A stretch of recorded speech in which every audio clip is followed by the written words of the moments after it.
Hey everyone, welcome back to CT Fulcrum. Before I get into today's video, be sure to like, comment and subscribe. I'd really appreciate the support.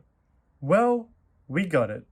Episode 3 of The Acolyte, and boy oh boy, it's going to cause some controversy for sure. I'm going to discuss my general thoughts here. Now, let me preface all this by saying I actually didn't mind episode 1 and 2. I know a lot of people already hated it from then, but I thought they set up something that could become a deeper, more meaningful story if they played their cards right. While this episode wasn't the death of Star Wars, which many are suggesting it was indeed quite bad. I don't enjoy hating on Star Wars, but for this episode, I have to. I watched it with my brother, and we both couldn't help but laugh throughout the major sections of this episode, as it got more and more ridiculous through the runtime. Let me start with the positives, and there were only a few. The acting overall in this episode was pretty bad, but there were two who stood out for me. The young actress who played Osha does nail the curiosity aspect of her character. You can tell she wants to see more of the world and doesn't want her fate to be decided as a witch for her future. But she is also conflicted because if she leaves, she won't get to see her family again. I enjoyed how she showed her doubts and fears towards whichever path she chooses, and she is scared about the outcomes of either path. Sol's acting was great as per usual, showing utmost care and compassion towards Osha, especially the scene where he wants her to tell the truth and for her to have the courage to say what she wants.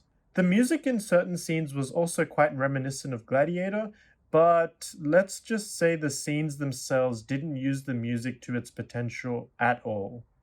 And that's about the only positives I have for the episode. There are certain things that I also want to get out of the way that I had no issue with. I didn't really mind that these witches were lesbians or they somehow conceived twins, so don't call me a sexist, racist, or any of those things. I just want them to explain how, because at the moment it just seems like they are placing down J.J. Abrams' empty mystery boxes everywhere. I also did not mind that the witches have a different description for what the Force is. I mean, it does make sense in that people who use the Force in different ways will think of it in a different way, because they have been brought up by learning that. It doesn't matter which is right or wrong. That is just their perspective, and perhaps they may be able to explain why they think the Force works like that in future episodes. Now, it's time for what you all came here for, the negatives. And there are many. I know this isn't in order, but the most laughable has to be that scene where the witches have their chant before the ascension ritual for the twins. What on earth was that whole thing? The music was great, but the acting and movement of everyone in that scene is horrendously bad. They're doing some extremely non-uniform dance or something while summoning a jutsu. Then they begin breathing in a very disturbing manner, seemed like they were sniffing cocaine or something. Also, who the hell is that witch who keeps howling like a wounded dog in the background?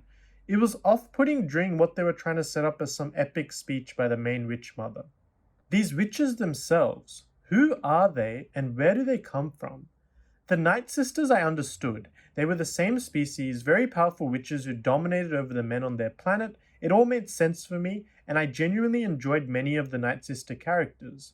But these witches have been set up to be way, way more powerful than them, in that they can conjure up Force twins using the Force, or the thread as they like to call it. Also, if they are a sect of witches, why are they all different species?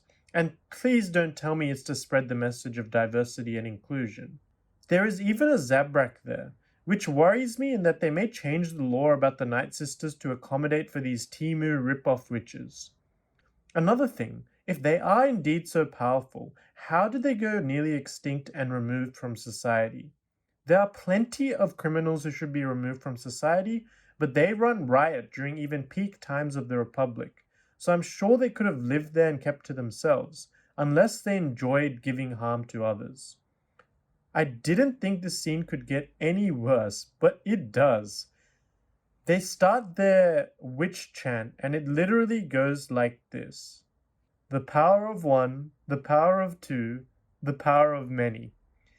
Even as I'm saying it now, I'm nearly bursting into laughter. I'm sorry, but I laughed my ass off during this scene. What a stupid, ridiculous chant. And if the lines weren't already bad, the presenting of them by the Zabrak actress made it seem like more of a joke. Their gestures are hilarious. It's all so out of place. The best thing the Jedi did in this whole episode was interrupt this stupid scene so it would end. The next negative for me is May, her acting and her whole character motivation. The acting from her had typical issues bad child actors have, lots of whining and annoying one-liners. She goes from I love you to Osha to I'll kill you in a matter of hours. It's crazy. I guess they are setting her up as some sort of psychopathic serial killer? Her constant bickering with Osha was extremely annoying throughout the episode. They just started high-pitched screaming over small arguments, which is not something I wanted to see. Then we get to her motivations. She wants revenge on the Jedi, but she herself is responsible for killing everyone, if all the witches are indeed dead. And I know what some of you will say, there is more to that scene.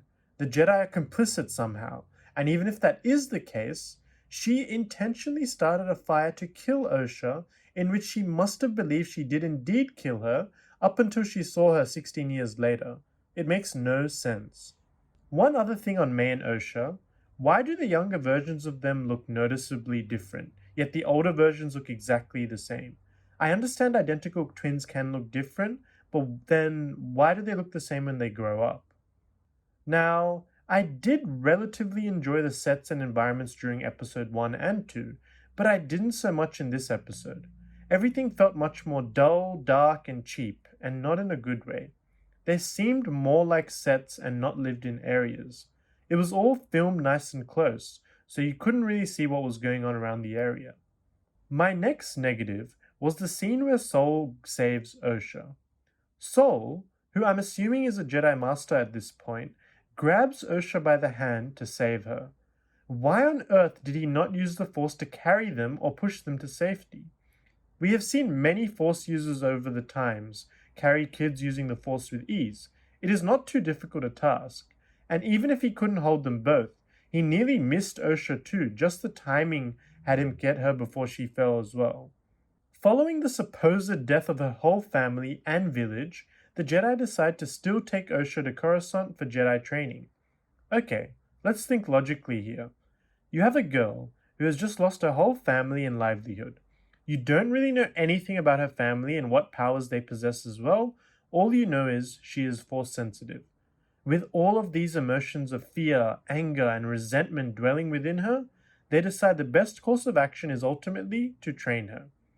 Excuse me, but tell me you're training a future dark side user without telling me you're training a future dark side user. Another thing I didn't enjoy was how the Jedi were presented. They are trying to make it seem like the Jedi forcefully go around the world and take kids from their families to join the Jedi Order. For some reason, the witches get super self-defensive toward the Jedi, even when they aren't doing anything. The mother even straight out possesses Tommen and threatens to kill him if they don't leave. I'm not sure why they have some super underlying hatred towards the Jedi, but that has to be explained. This whole episode leaves a lot more questions than answers, and also undermines its own story points that were set up in previous episodes. I'm not even sure I got to every single negative that I want to speak about, but that's all I had to say for now. I'm extremely disappointed with this episode, and it just needs to improve. Star Wars cannot go down to this level of quality, even though I know Disney has time and time again produced extremely low quality of content. I hope this series does improve, because if it doesn't, Star Wars could lose the remaining hopeful fans they have. Let me know in the comments below, what did you think of the Acolyte episode 3? Did you like it, did you hate it, or a bit of both? And until next time, may the Force be with you.